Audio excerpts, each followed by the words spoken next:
On a aujourd'hui une activité d'assureur et on a aussi une activité de financier, de services financiers à disposition de nos clients qu'on appelle, puisqu'on est des mutualistes, qu'on appelle sociétaires. Alors quel est l'impact du naming pour le Groupama Stadium?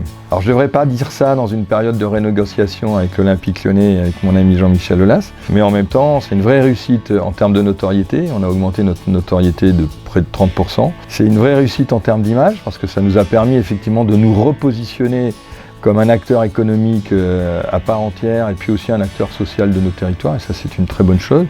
Et puis c'est une vraie réussite parce qu'on a développé du business, ça nous a ouvert des portes, ça a donné un regard un peu différent de ce qu'était Groupama. Plutôt foot au rugby, ça va vous surprendre, mais plutôt rugby.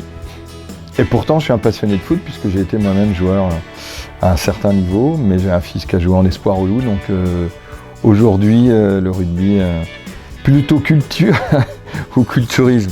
Culture, et en plus de ça, on est un acteur important de la culture dans ce territoire, parce qu'on est partenaire de gros événements comme les Nuits de Fourvière. Plutôt culture aujourd'hui, même si le culturisme ferait du bien de temps en temps. Plutôt innovant ou rassurant.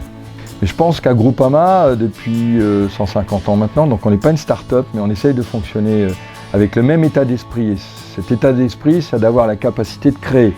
Et créer, ça fait déjà bien longtemps qu'on crée. On crée des innovations technologiques, on crée des innovations au sens service du terme. Et puis, finalement, les valeurs du mutualisme, moi je trouve qu'au XXIe siècle, c'est assez innovant.